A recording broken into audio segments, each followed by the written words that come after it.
네, 여러분 안녕하세요. 방학 잘 보내고 있나요? 방학에 여러분들이 노는 모습을 보기 싫어서 영상을 보라고 하는 게 아니라 방학도 하고 그러고 나면 우리가 만난 지 너무 오래됐거든. 13일 정도가 되나? 그동안 국어 공부를 꾸준히 열심히 잘하는 친구도 있는데 혹시나 공부를 조금 미루려고 하는 경우가 있다면 그러면 수업을 듣기라도 해라. 틀어놓고 듣기만이라도 해라. 라는 마음으로 아주 짧게 준비했으니까 여러분 조금만 집중해서 우리 같이 공부하도록 합시다. 자, 지금 우리가 볼 소설은 운수 좋은 날. 중학교 2학년 2학기 교과서에 수록되어 있고 그리고 일부 부분을 이제 고등학교 2, 3학년 모의고사에 나오기도 합니다. 그러면 이 소설이 어렵냐? 아니요. 전혀 어렵지 않아요. 우리가 오히려 소설을 공부를 할 때 소설의 개념, 우리가 어떤 특성들을 공부를 했잖아요. 근데 그게 굉장히 명확하게 잘 드러나는 소설이라서 선정을 했고 여러분이 이 소설을 읽고 이해하고 감상하는 데는 크게 어렵지 않을 거라고 선생님은 생각을 합니다. 자, 소설 들어가기 전에 우리 전에 소설에 대해서 한번 공부한 적이 있었죠. 소설의 어떤 시점도 얘기했었고, 그치? 그리고 또 배경도 얘기했었고, 여러 가지를 얘기했는데, 이 운수 좋은 날에 공부할 때 여러분이 기억을 꼭 했으면 좋겠는 부분은 1번, 자, 서술상의 특징. 이거는 중요도를 먼저 나타내는 게 아니라 문제가 나오면 대부분 위 글에 대한 설명으로 알맞은 것은 이라고 할 때, 혹은 위 글의 서술상의 특징으로 알맞은 것은 이라는 것을 물을 때 그때 우리가 볼 수 있는 거라서 위부터 한번 정리하려고 하는 거예요. 그리고 두 번째, 자, 인물 관계를 알아야죠.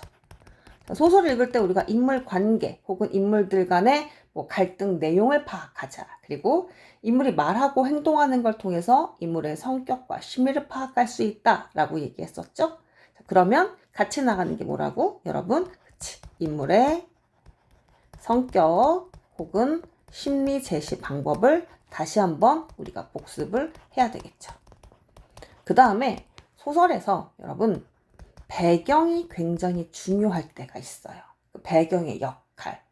일반적으로 배경은 어떤 역할을 하죠? 배경이라는 것은 소설 전반적인 어떤 분위기를 그려주는 게 있죠. 그리고 결말을 우리가 예측할 수 있도록 하는 것이고, 그리고 기본적으로 사건이 일어나는 시간과 공간의 무대를 제공을 합니다. 그리고 가끔씩 이 배경은 복선 역할을 하죠. 그리고 작품의 주제를 뒷받침하는 사회 역사적 맥락을 드러내기도 합니다. 그러면 이 운수 좋은 날에서 배경의 기능, 우리가 잘 찾아봐야 되겠죠. 그러면 소설을 읽으면서 서술상의 특징도 같이 연결이 되는 거예요. 이 소설은 하루 동안에 일어난 일이에요. 하루 동안에 서울 빈민가라는 공간에서 일제강점기의 하층민인 김첨지가 겪은 일. 근데 그날 하루 종일 비가 내리네. 근데 차라리 시원하게 소나기가 막 퍼붓는 게 아니라 비가 추적추적 내리는 거야. 얼다가 만 눈이 비가 되어서 추적추적 내린대. 그럼 우리가 계절도 알 수 있는 거고, 그리고 그죠, 시간적 배경에서 우리가 겨울이구나.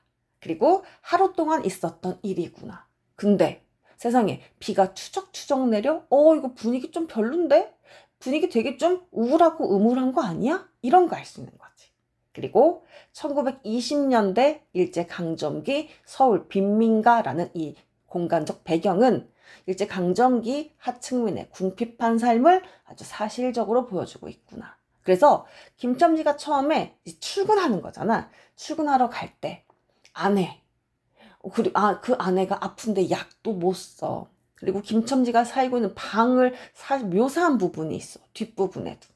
그런 것들을 보면 서울 빈민가에서 정말 비참하고 궁핍하게 살고 있었구나를 알 수 있는 거고, 그리고 이렇게 추적추적 내리는 비가 김첨지의 심리랑 나란히 같이 고조되도록 나타나는 역할, 그런 역할도 이 배경에서 되게 중요한 장치로서 기능을 하고 있습니다. 그래서 우리가 여기에서 배경의 기능을 꼭 살펴보도록 할 거고, 그리고 네 번째, 자, 운수 좋은 날은 여러분 문학작품이라는 것이 당시 시대 사회를 반영한다라고 말을 합니다.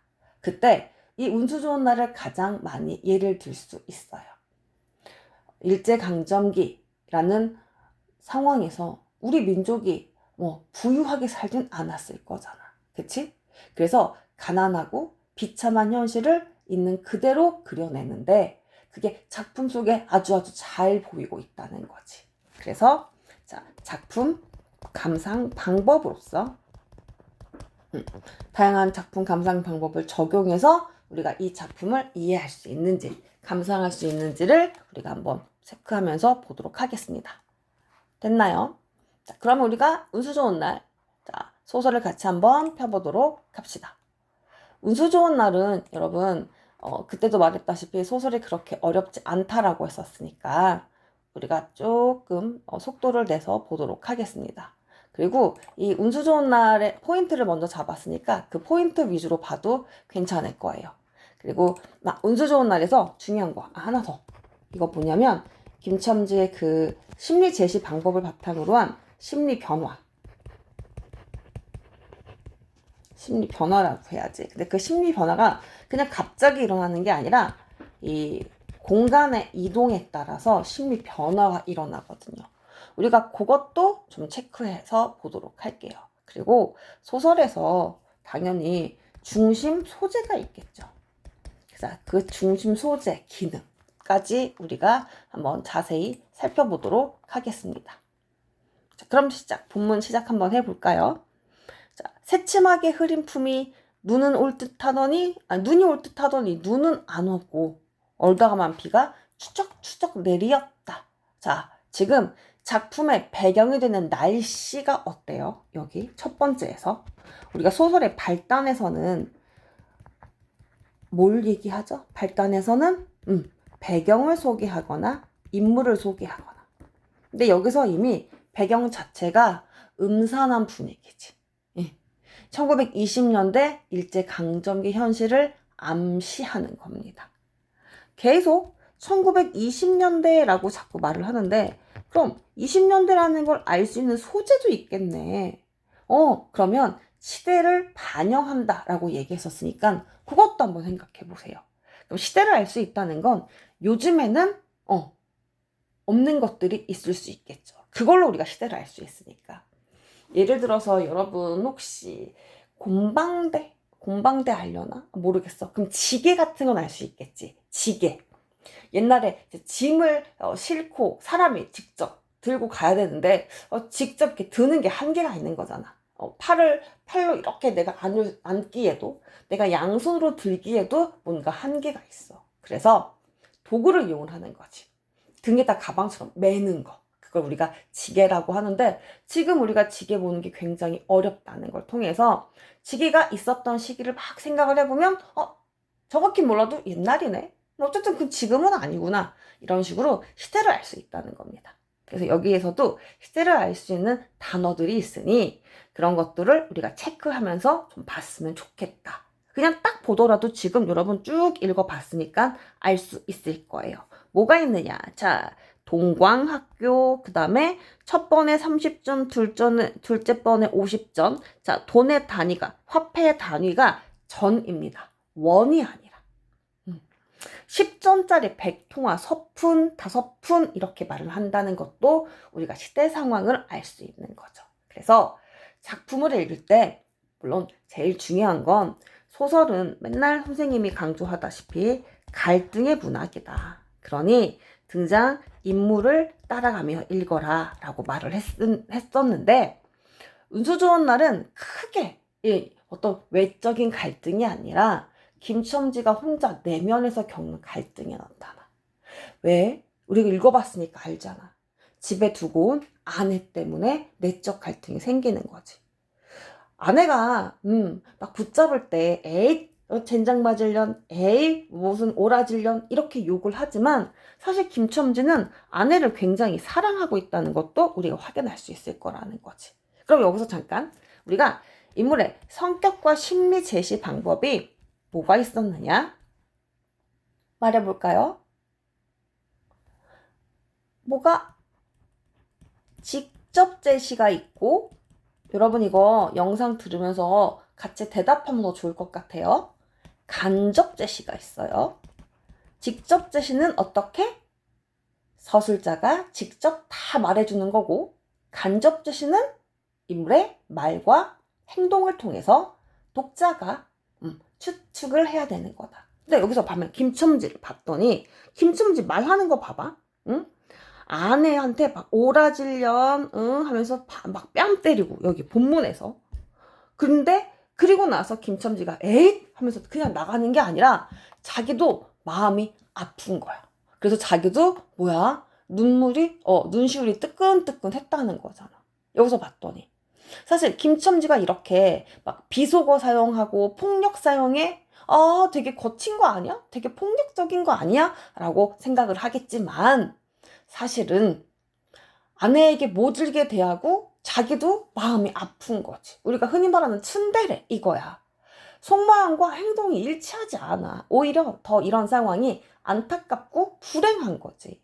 아내에 대한 안쓰러움이 있어. 마음이 아파. 아내가 아픈데 내가 좋은 약을 먹여서 빨리 낫게 해주고 싶은데 가난해.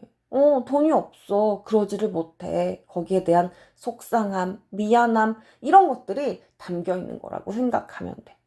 근데 어쨌든 아내가 설렁탕 국물이 먹고 싶다라고 얘기를 해. 그랬더니 에이 오라질년 조밥도 못 먹는 년이 무슨 이라고 말을 하지. 그러니까 여기서 또 자 김첨지 그럼 이 사람의 성격은 폭력적이다. 막 욕을 우리가 왜 욕하지 말라고 하는 것도 그 사람의 어떤 성격을 볼 수 있으니까 욕하지 말라고 하는 거잖아. 근데 이렇게 욕을 해. 그러면 되게 폭력적인 거 아니야? 뭔가 되게 못 배운 거 아니야? 라고 말을 하겠지만 여기서 김첨지가 쓰는 어떤 비속어 같은 것들은 당시 하층민의 삶을 생동감 있게 보여주기 위한 하나의 장치다라고 생각하면 되는 거지.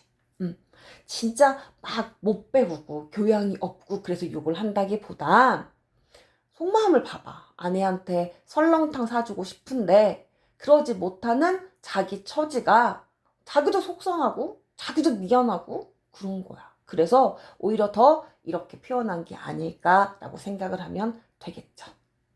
그리고 김첨지가 처음부터 아주 아침 대바람에 흉하지 않아. 돈 많이 벌었어. 그리고 나서 그 돈으로 바로 아내한테 밥 사줘야지, 설렁탕 사줘야지 하는 게 아니거든. 뭔가 오늘 행운이 그걸로 그치지 않았대. 여기 봤더니.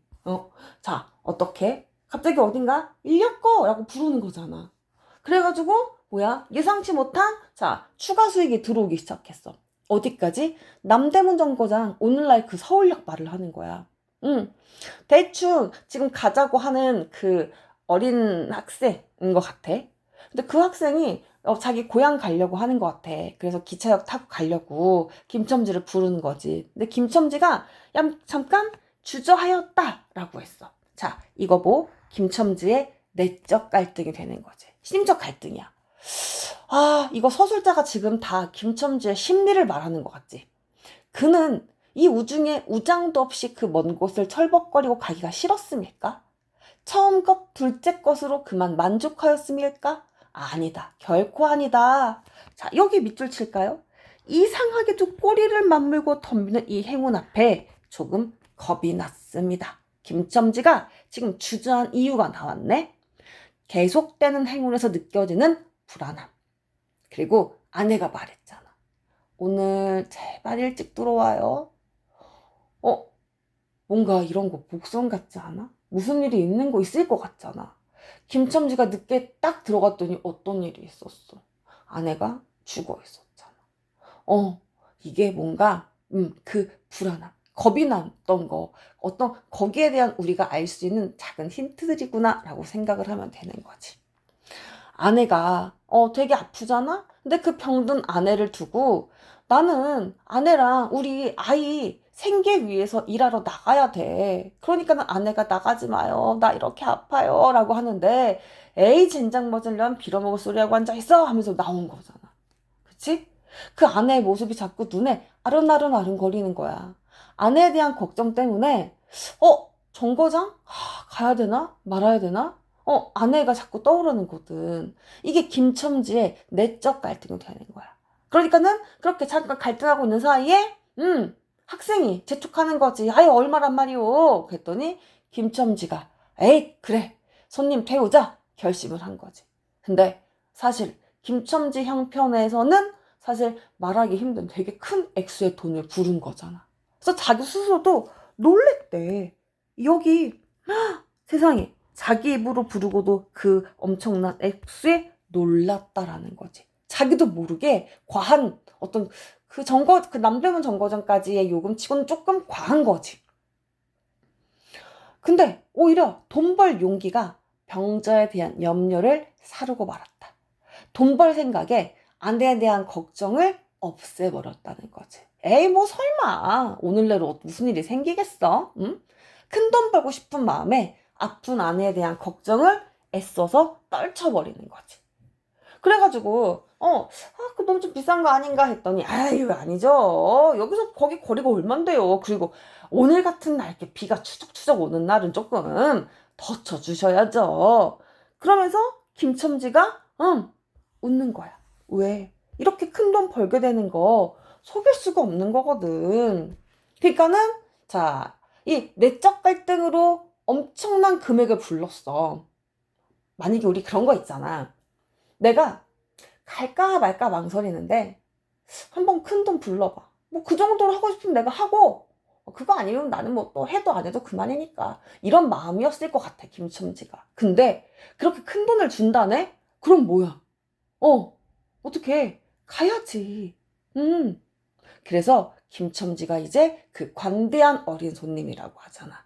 이거 서술자가 말해주고 있는 거잖아. 그 관대한 어린 손님을 딱 태우고서는 김첨지가 출발을 하지. 근데 자 여기서부터 잘 보자. 자 김첨지 다리가 이상하게 가뿐하였다. 자 큰 돈을 벌게 되어서 기쁜 김첨지의 심리가 반영한 거죠. 다름질을 한다느니보다는 거의 나는 듯 했다. 직유법이야. 신난 거야. 속도가 엄청 빠른 거야. 막 얼음을 막 지나가는 스케이트 모양으로 막 쭉쭉쭉 가는 거야. 뭐? 직유법이면서 과장법인 거잖아. 김첨지 마음이 그만큼 가벼운 거야. 왜? 큰 돈 때문에. 뭐 길이 약간 뭐 비와서 미끄러운 것도 있긴 한데, 어쨌든 가다가 다시 다리가 무거워지네. 왜? 집이 가까워지니까. 집 근처에 오니까 다시 염려와 불안이 커지는 거야.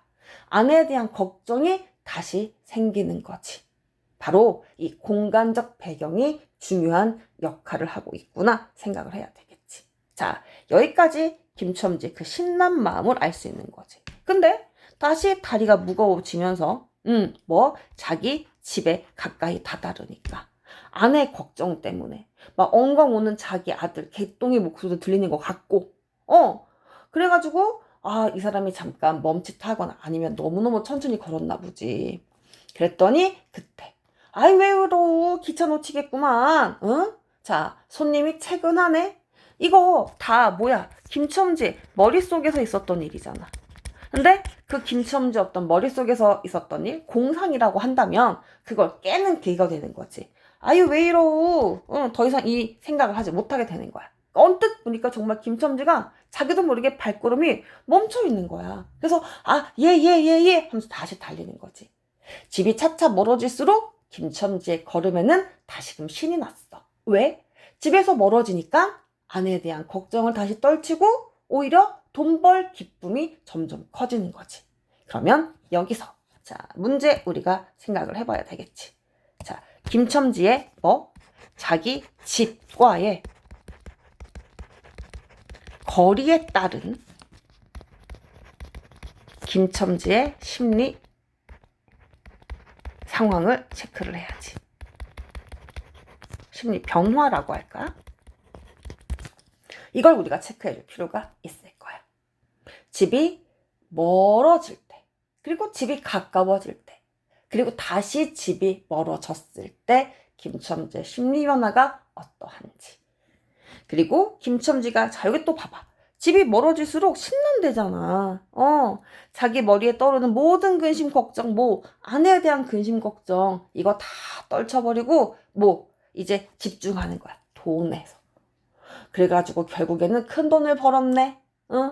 큰 돈 벌었을 때 막 공짜로 받은 것만큼 너무너무 기뻐했대. 그만큼 순박한 거야. 자기가 진짜 고생해서 번 돈이야. 근데 거기에 감격을 느낀 거잖아. 왜? 그동안 너무너무 가난하고 너무너무 힘들어서 돈이 없었거든? 근데 이렇게 큰 돈을 너무너무 고마운 거지.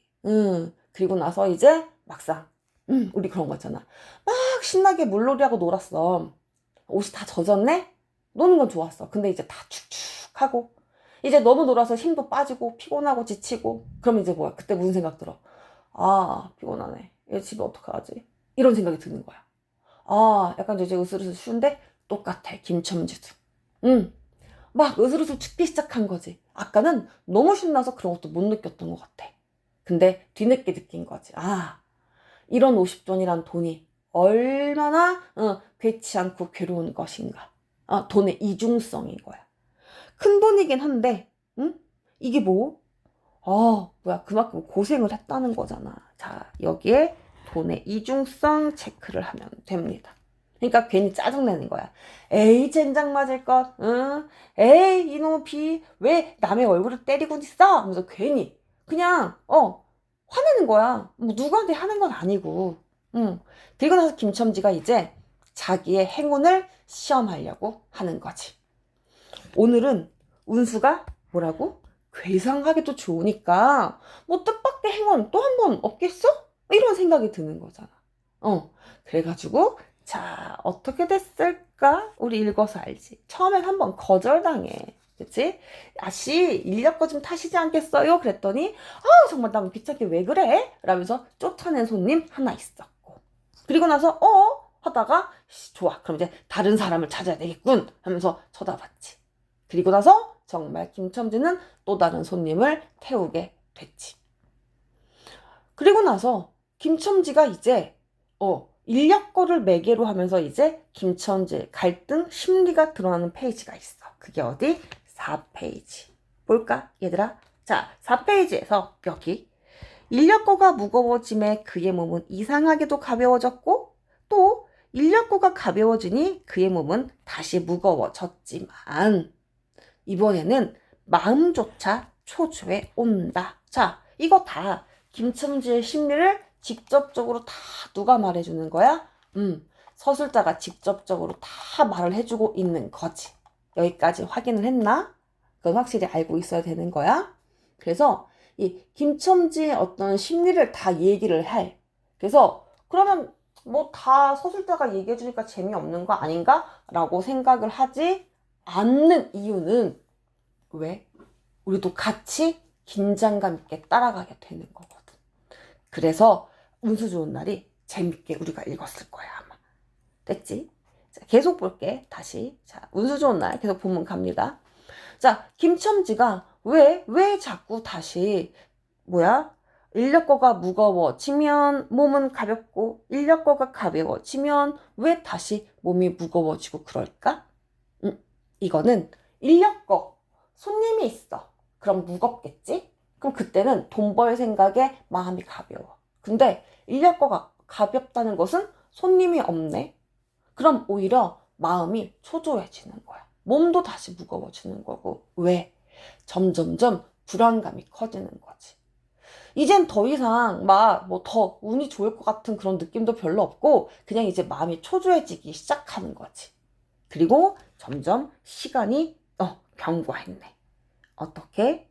자, 흐리고 비 오는 하늘은 어두침침하게 벌써 황혼에 가까운 듯하다. 자, 시간의 경과 확인했지. 이제 조금만 더 가면 자기 집인가 보잖아. 근데 집에 갈 때마다 가는 이 걸음을 탁탁 걸어가. 집에 가까워질수록 마음이 누그러지는데 그게 다행이다. 이제 안심이다. 라는 게 아닌 거야. 안심이 아니라 뭐? 자기를 덮친 이 무서운 불행을 빈틈없이 알게 될 때가 박두한 거야. 박두가 뭐야? 곧 닥치는 거야. 우리가 개봉박두, 지금 못 듣나 얘들아? 옛날에 영화 개봉할 때 개봉일이 얼마 안 남았다 이런 얘기 할 때 썼거든. 자, 어쨌든 김첨지는 내가 나를 덮친 무서운 불행 이게 지금 예상되는 비극이잖아.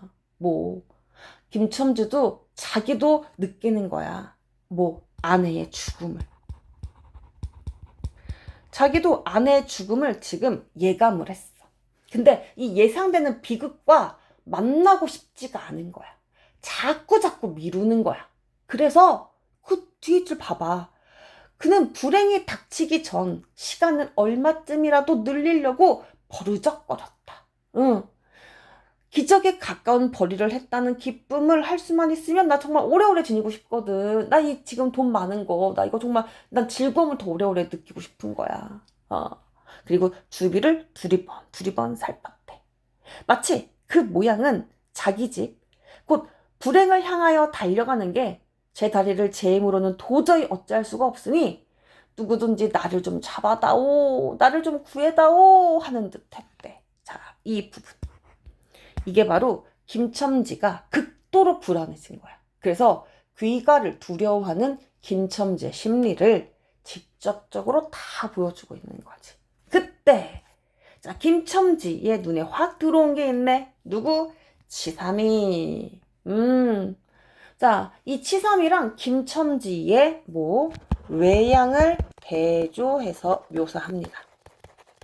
자, 인물의 외양을 묘사를 하면 인물의 성격도 그리고 인물의 처지나 상황 이런 것들도 우리가 알 수 있지. 자, 김첨지가 그만큼 되게 비참한 몰골인 거잖아. 여기 봤을 때. 자, 치삼이가 한 잔만 마시자 그랬을 때 김첨지가 너무너무 반가웠대. 자기를 마치 살려준 은인처럼 느껴졌다는 거잖아.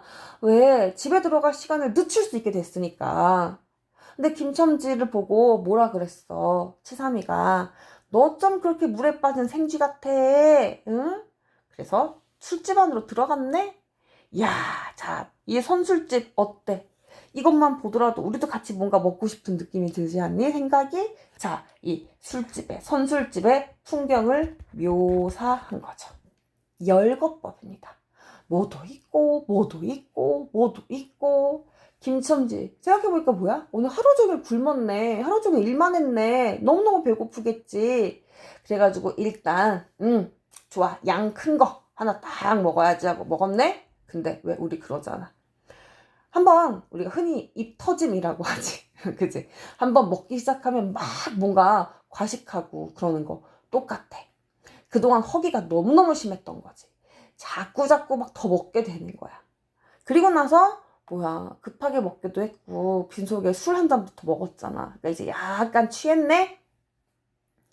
그러니까는 김첨지 친구가 치삼이가 걱정되는 거잖아. 아니 너 돈도 없는 데인데 얘가 오늘 왜 이렇게 오바를 하지 싶어가지고 너 지금 얼마나 먹는 줄 알아? 너 돈? 응? 그런 거잖아. 그랬더니 김첨지가 신났어. 지금 술 먹어가지고 취해서 막 호기를 부리는 거네. 내가 오늘 돈을 얼마나 벌었는데, 응?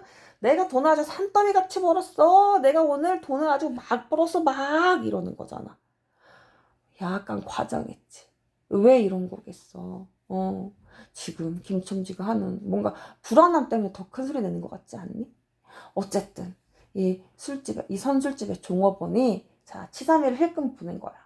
물론 지금 어떻게 보면 치삼이 말로는 자기가 오늘 벌이가 시원찮다고 하니까 김첨지가 아마 훨씬 많이 벌었을 거야. 그런데 김첨지한테 안 묻고 치삼이한테 묻는 듯한 이런 표정을, 이런 제스처를 취하는 건 봐봐, 앞에서 김첨지의 몰골이 너무 볼품 없었으니까 그런 거지.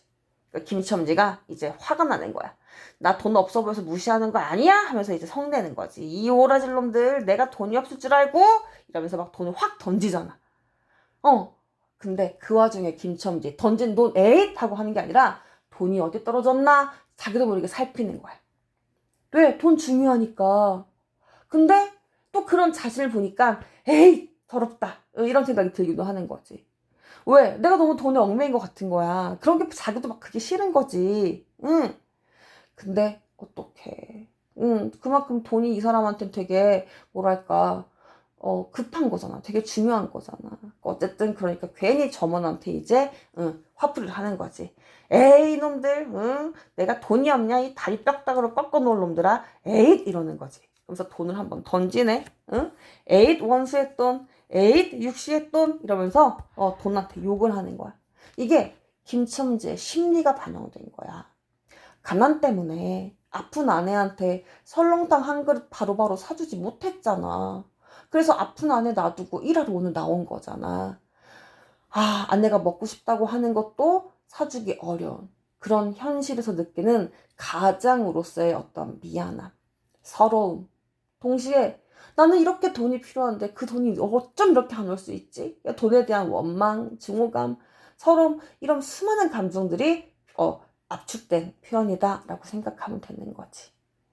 돈이 땡그랑 하고 떨어지나 봐. 근데 그걸 뭐라고 했어? 정당한 매를 맞는다는 듯. 자, 이거는 작가가 하는 말인 거야. 그냥 돈이 땡그랑 떨어졌어가 아니라 정당한 매를 맞는다. 이건 평가잖아. 김첨지가 돈에 대해서 분노하는 거. 그럼 김첨지 너의 심정에 충분히 공감해. 작가의 관점이야. 그래서 김첨지가 던진 돈? 그럼 그 돈은 정당하게 매맞는 거지. 이게 되는 거야. 자, 그렇게 김첨지가 술을 계속 먹으면서 부어라 부어라 하면서 취하네. 그리고 나서 자기 이렇게 술 마시면서 자기가 느끼는 이 불안감을 사실 없애고 싶은 거야. 모든 걸 다 잊은 게 아니라. 그러다가 이제 갑자기 얘기를 하기 시작하는 거지. 자기는 겪었던 일. 그러면서 아유 말론 깍지 같은 년 응? 이러면서 거기서 한번 웃고 그러다가 김첨지가 다시 훌쩍훌쩍훌쩍 운다는 거잖아. 아, 여러분 그 김첨지가 자기 거절했던 그 여자 손님 그 사람이랑 관련된 일화에서 시대적 배경이 나타나는 걸 한번 찾아봐. 알겠지? 응. 그리고 다시 김첨지가 막 훌쩍훌쩍 울기 시작하는 거야. 이거 술에 취해가니까 감정이 막 왔다 갔다 하는 거야. 김첨지 사실 불안하지. 그러니까 치사미가 왜 갑자기 이 지랄이야 이게 되는 거잖아. 그랬더니 김첨지가 자기도 모르게 뭐야 아내의 죽음을 예상한 걸 여기서 말을 하는 거지. 여러분 7페이지를 펴보면 자기 어떤 내면 속에 있던 불안감이 술 취한 와중에 밖으로 나온 거야. 우리 마누라가 죽었어 이런 거잖아. 응? 그랬더니 치삼이가 이 미친놈아 그랬더니 아니야 진짜야 진짜 아내 시체를 그냥 집에 놔두고 내가 술 먹다니 에휴 내가 죽일 놈 자책감이지. 아내 놔두고 내가 지금 이러고 있다 그럼 집에 그냥 빨리 튀어들어갈 것이지 그지 얘들아. 근데 김첨지는 이미 아내의 죽음을 깊이 예감하고 있는 거지. 그러니까 치삼이가 반신반의하는 거야. 야 그럼 빨리 집에 가. 그랬더니 누가 죽어? 생때같이 살아있단다. 응? 오라질년. 응? 오라질년이 밥을 죽이지 밥을 먹어서 없앤다는 표현이야. 이거 나름대로 웃긴 거야. 그러면서 손뼉 치면서 웃는데 아니 지금 웃고 있잖아. 그럼 이거 재밌는 거 아닌가? 이런 생각이 들 거 아니야. 근데 그게 아닌 거잖아. 이게 뭐야? 오히려 웃는 상황에서 비극성이 느껴지는 부분이겠지. 그러면서 김천주가 끝까지 안 죽었어, 안 죽었어. 사실 자기도 외면하고 싶은 거야. 불안해, 진짜. 근데 아니야. 애써서 외면하려고 하는 그 모습 확인할 수 있는 거지. 아내에 대한 불안감이랑 아내가 죽지 않기를 바라는 기대감 그런 게 오히려 있는 거야. 그래서 더 크게 말하는 거야. 결국에 먹고 나왔네.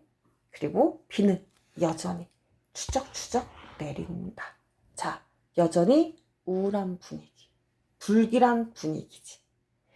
김첨지가 취한 와중에도 설렁탕을 가지고 집에 들어갔대. 자, 그럼 이 설렁탕은 뭐야? 우리가 인물의 성격을 통해서 인물의 행동을 통해서 인물의 성격 이런 거 알 수 있다 그랬지. 취했어. 잊어버릴 법도 한데 사고 갔네. 김첨지 사실은 아내 되게 좋아하는 거야. 그리고 집에 탁 들어가는데 자, 집에 대한 묘사인데요, 여러분. 후각적으로 이 집이 얼마나 가난한지, 얼마나 관리를 하지 못했는지를 알 수 있는 거야. 응, 그치? 그리고 아내의 죽음을 암시하는, 뭔가 불길한 사건을 예고하는 그런 구절들이 있습니다. 자, 김첨지가 문을 탁 열었더니 온갖 냄새가 나. 근데 일단 냄새가 나오기 전에 무시무시한 정적. 사람이 있으면 무슨 소리라도 나야지. 그리고 아내 원래 아파서 쿨쿨 거렸어. 근데 그 소리도 안 들리네. 이 무덤 같은 침묵이래. 응? 뭔가 되게 불길하게 애가 뭔가 이렇게 빨고 싶은데 젖이 안 나와가지고 꿀떡꿀떡 젖 넘어가는 소리가 아닌 거잖아. 이것도 아내가 죽었다는 걸 암시하는 거지. 근데 김첨지 일부러 느낌이 와. 근데 일부러 더 허세 부리는 거야. 에이 단장 맞을련, 에이 오라질련 이러면서 더 허장성세를 부린 거지. 김첨지가 일부러 고함 지르는 거야. 아내 죽음에 대한 불안감, 두려움 떨쳐버리려고. 그게 뭐라고? 여기에 허장성세를 부렸대. 그리고 나서 집 문을 탁 여니까 온갖 냄새가 나잖아. 그래서 설렁탕 그냥 툭 주면서 에이 이거 오라질련 또 신나게 욕 한번 하는 거지. 그리고 나서 아내 발로 팍 찼는데 무슨 느낌이라고? 여기에 나무 뜬골 같은 느낌이래. 애기도 너무 배고파서 기운이 다 빠졌어. 김첨지가 에이 도라질련 말을 좀 해. 막 하잖아. 근데 아무 말도 없지. 김첨지 그래도 계속 말해. 아내의 죽음을 인정하고 싶지 않은 거야. 아내를 막 흔들면서 말을 하잖아. 근데 나중에 결국에는 아내가 정말 죽었구나를 확인해. 아내의 눈이 어때? 천장을 바라보고 눈 뜨고 죽었네. 뭔가 한이 많았나 봐. 눈도 못 감고 죽었어. 그러니까 김첨지가 왜 나를 못 보고 왜 천장만 보느냐 하면서 막 울기 시작하는 거잖아. 눈물이 뚝뚝뚝뚝 떨어지는 거잖아. 죽은 아내 얼굴 막 비비면서 중얼중얼 거린대잖아. 아내 죽음이 너무너무 자긴 가슴이 아픈 거야. 너무 안타깝고 너무 슬픈 거야. 설렁탕을 사다 놓았는데 왜 먹질 못하니 왜? 괴상하게도 오늘은 운수가 좋더니만. 자, 그럼 설렁탕은 김첨지가 술이 취했는데도 사갖고 들어갔네? 아내에 대한 사랑이다 라고도 볼 수 있지. 근데 또 김첨지가 뭐라 그랬어? 왜 먹지를 못하니 왜? 그렇게 먹고 싶다고 했는데 결국 얘는 비극성을 강조하게 되는 역할도 하는 거죠. 아내의 죽음 앞에서 김첨지가 슬프면서 허탈한 거죠. 괴상하게도 오늘 운수가 그렇게 좋더니. 근데 사실은 아내 네가 죽은 정말 운수 나쁜 날이구나. 정말 돈 많이 벌었다고 좋아했던 김첨지가 아내가 죽은 가장 운수가 나쁜 날. 정말 처참한 거지. 병든 아내가 세상을 떠난 정말 비극적인 날. 그래서 여기가 우리가 말하는 반어법을 사용한 것이다 라고 얘기를 하는 거죠. 이해했나요? 자, 다시 우리가 정리해 봅시다. 자, 일단 우리가 인물 간의 관계를 먼저 파악을 해본다면 김첨지는 아내에 대한 태도가 어땠는지 한번 생각을 해볼 필요가 있다는 거지. 인력군이야, 하층민을 대표하는 전형적인 인물이야. 말하는 거 봤더니 되게 고집스러워. 약도 굳이 안 써. 약 먹으면 자꾸 병이 자꾸 온다 이러면서 자기 나름의 소신이 막 있어. 그리고 말하는 거 봐. 막 욕하잖아. 겉으로 되게 막 거칠고 상스럽고 막 그래. 근데 사실은 아내를 너무너무 사랑하는 사람인 거고 아내 되게 아픈 거잖아. 자기가 오늘 되게 뭔가 안 좋을 것 같은 거야. 그런 느낌 때문에 김첨지를 잡았는데 근데 김첨지 나갔고 그리고 그렇게 먹고 싶었던 설렁탕 결국 먹지 못하고 죽었고 그리고 김첨지가 그런 아내한테 하는 행동이랑 말을 봤을 때 사실은 진짜 아내가 싫고 미워서가 아닌 거잖아. 아내에 대한 안쓰러움, 미안함, 속상함 이런 것들이 다 있어서 김첨지가 오히려 더 아내한테는 못되게 구는 것처럼 보이는 거잖아. 이게 우리가 오히려 속마음이랑 행동이 달라서 느껴지는 어떤 우리가 느낄 수 있는 안타까움? 아 진짜 너무 불쌍하다라고 느낄 수 있는 거지. 그리고 자 김첨지의 심리 보자. 내적 갈등. 아까 뭐라고? 자 집이라는 공간은 아픈 아내가 있는 공간이야. 그리고 내가 마주하고 싶지 않은 되게 불행한 그런 현실이 있는 공간인 거잖아. 근데 밖은 내가 어쨌든 막 아픈 사람만 있고 집 정리도 안 돼 있고 나 이런 거 사실 보고 싶지 않을 수도 있잖아. 거기서 도피할 수 있는 거야. 그리고 돈도 벌 수 있네. 그러니까는 김첨지가 집에서 멀어질수록 마음이 오히려 더 편해. 근데 집에 가까워질수록 맞다 아내 다시 마음이 무거워지는 거야. 그리고 또 인력거 무거워질 때 뭐라고? 돈 버니까 오히려 발걸음이 가벼운 거고 그리고 인력거가 가벼워진다는 것은 손님이 없어. 돈을 못 버니까 오히려 발걸음이 무거워지는 거야. 그거 헷갈리지 않아야 돼. 됐지? 그리고 자, 여기서 아까 작품을 통해서 알 수 있는 사회 문화적 배경. 그러면 1920년대라는 일제강점기, 20년대 시대가 드러나는 소재들이 있을 거라는 거지. 그런 것들 우리가 좀 잘 찾아봐야 돼. 그리고 우리가 이 비가 내리는 배경 되게 중요하다라고 얘기를 했었잖아. 아까 배경의 기능이 뭐라고? 결말을 우리가 암시한다. 그치? 주제를 뒷받침한다. 작품 전체 분위기를 형성한다라고 했었지. 그랬을 때 이 추적추적 내리는 비는 작품 전체에서 음울한 분위기, 그리고 마지막 이 소설의 결말, 비극적 결말을 드러내기에 아주 좋은 배경이었다라고 얘기할 수 있다는 거죠. 됐죠? 네. 그리고 또 사실 이 비가 물이잖아요. 근데 우리 문학에서 물은요, 이렇게 강, 물 이러면 단절, 슬픔, 이별 이런 것들을 뜻하기도 해요. 비도 역시 물의 일종이니까 여기에서 뭔가 죽음, 슬픔, 이별 이런 걸 지금 보여준 게 아닌가라고 생각할 수 있는 거죠. 그리고 정말 중요한 거, 이 작품의 비극성을 심화시키는 요소는 뭐다? 설렁탕과 마지막 김첨지의 독백이다. 아내에 대한 김첨지의 애정을 보여주면서도 결국 먹지 못하고 죽은 아내. 너무너무 슬프다. 그리고 아내의 죽음에 대한 자책인 거잖아. 내가 아내의 임종을 지키지 못한 것에 대한 안타까움과 여러 가지 복잡한 감정들이 왜? 라고 하면서 작은 것, 그 얼마 되지도 않는 돈을 벌었어. 김첨지는 그때 그게 큰 돈이라고 생각을 했지만, 근데 그 작은 거, 얼마 안 되는 돈 버느라 정말 중요한 아내의 죽음, 아내의 생명 잃어버린 거잖아. 아내의 죽음을 보지도 못한 거고, 마지막 임종을 지키지 못한 것이고. 그래서 운수 좋은 날이 가장 운수가 나쁜 날이다 라며, 자, 비극적 상황을 심화시키고, 그리고 이 소설의 제목으로 사용되면서 작품 전체의 비극성을 잘 보여주고 있구나 생각하면 됩니다. 자, 그리고 김첨지가 돈에 대해서 느끼는 이중적 심리 꼭 체크를 하자.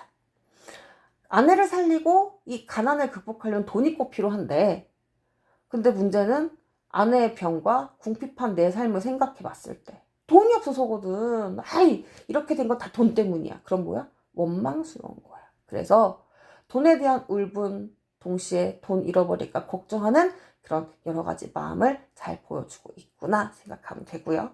그리고 자, 여러분이 찾았으면 좋겠다라고 한 게 1920년대 당시의 생활 모습 혹은 일제강점기라는 걸 알 수 있는, 20년대라는 걸 알 수 있는 소재들이 있다고 했었지.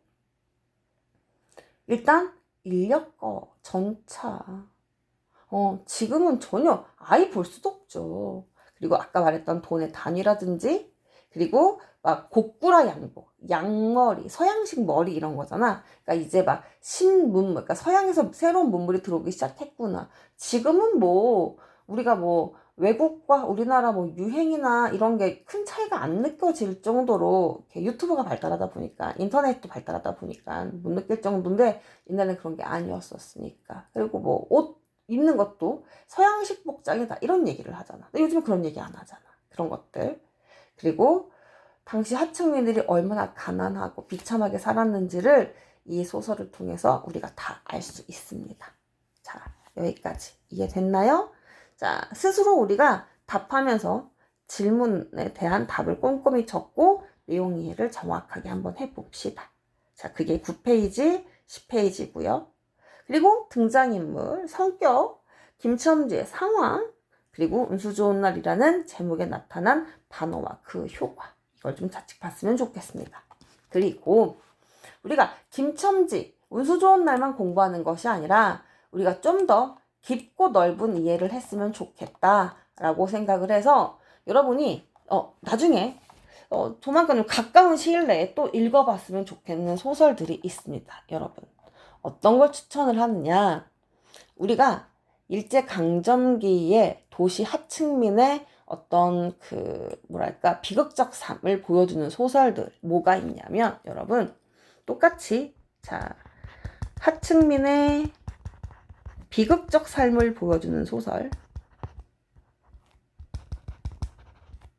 그거 기억이야 얘들아?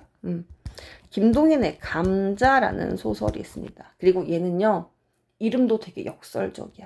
주인공 여자 이름 복녀야. 복이 많은 여자잖아. 근데 사실은 복 지지리도 없어. 근데 또 이게 이 복녀가 단순히 피해자로만 그려진 건 또 아니다. 어쨌든 자기가 너무 가난하고 힘들어. 근데 먹고 살아야 되겠네? 근데 먹고 살아야지 하면서 택한 방법이 그렇게 좋은 방법이 아니야.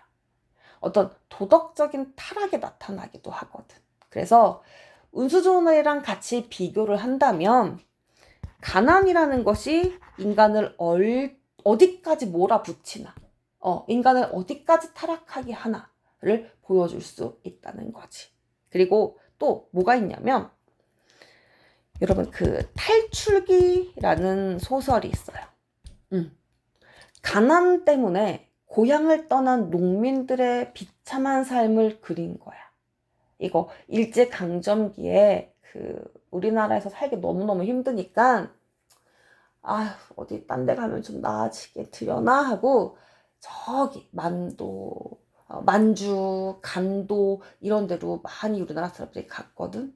여기도 마찬가지야. 저기 북한 넘어서 저 중국 쪽으로 정말 황폐한 땅 간도라도 가서 내가 거기 땅 내가 개간하면 내 땅 되는 거 아니냐 이런 꿈을 갖고 간 거야. 근데 거기도 역시 너무너무 먹고 살기 힘들지. 너무너무 힘들지.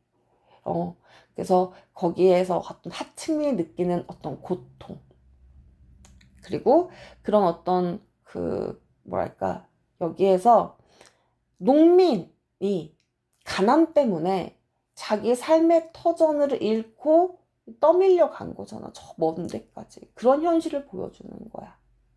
그래서 도시 하층민의 비극적 상황. 여기는 농민의 느끼는 어떤 비극적 상황을 보여주는 거구나 라고 생각하면 됩니다. 그리고 또 여러분이 같이 봤으면 좋겠는 것 중에 하나가 30년대 탕류도 있고요. 아니면은 여러분 또 다른 게 뭐가 있을까? 조명의 땅 속으로도 있기는 한데요. 제목이 땅 속으로잖아, 얘들아. 땅 속, 땅 위가 아니라. 그럼 이것도 뭔가 되게 처절하고 가난하고 고통스럽고 이런 거 떠오르지 않을까, 얘들아? 제목에서 문학은 되게 많은 힌트를 주거든. 제목을 먼저 항상 잘 봤으면 좋겠어.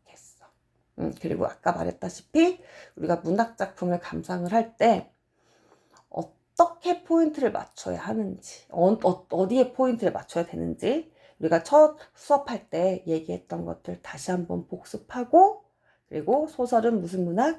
갈등의 문학이다. 거기까지는 등장인물 인물들의 관계 그리고 인물이 말하는 거 행동하는 거 바탕으로 성격, 심리 그리고 그 안에서 진행되는 사건 그런 것들을 어떻게 서술하고 있는지 서술상의 특징 그리고 작품 속에 나오는 배경 그리고 소재, 의미 그리고 작품 속에 드러난 시대, 사회 이 정도 우리가 파악하면 작품 파악하는 거 어렵다, 못한다 이런 말 안 나올 겁니다. 그리고 그러려면 여러분이 평소에 많이 연습하는 게 필요하겠죠. 알겠죠? 자, 그러면 우리가 운수 좋은 날은 여기까지 하고 여기 12쪽에 시대적 배경이 있는 거 한번 체크하면 될 겁니다. 그리고 장소의 이동에 따라서 심리 변화 이거 13쪽이죠? 이거 별표 치고 잘 봐야 되겠네. 그리고 나서 정말 작품을 잘 이해했는지 감상 능력이 잘 길러졌는지 우리가 그거 역량이라고 하잖아요. 그런지 한번 확인해 보자는 거죠. 내용 자체만 묻는 것은 이건 지식적인 면이야. 이것도 되게 중요해. 근데 이번에는 아까 작품 감상 방법을 우리가 그런 역량을 키우는 거잖아. 얘기했어. 그럼 앞으로 다른 소설들도 읽을 때 오늘 배웠던 방법으로 읽어봐야지. 그럼 여러분은 실제 문학 작품을 감상하는 역량이 늘어난 거죠. 올라간 거죠. 그렇게 우리가 공부를 열심히 잘 하고 그리고 숙제를 잘 해서 그리고 우리가 만났으면 좋겠습니다. 자, 운수 좋은 날 질문 있는 사람들은 카톡이나 문자로 선생님한테 질문 남기면 확인하는 대로 답을 해줄게요. 그리고 영상 이게 선생님이 30분 한다 그러는데 미안해 50분이야 미안. 그래서 대충 보니까 20분에서 30분 정도는 그래도 선생님이 올리는데 한 10분 정도 걸리더라고. 근데 이 정도가 되면 더 오래 걸리더라고. 그래서 이게 업로드를 내가 몇 시까지 한다. 이게 조금 어려워. 근데 최대한 늦지 않게 업로드 할 테니까 잘 보고 그리고 만약에 나는 못 보고 왔는데요. 어떡하죠? 괜찮아요. 다음 시간에라도 읽어오면 잘 듣고 오면 됩니다. 그럼 우리가 여기까지 수업하는 걸로 하고 즐거운 방학을 다 잘 보내고 그리고 아프지 말고 다치지 말고 우리 다시 웃으면서 개학 때 만나도록 합시다. 여러분 안녕.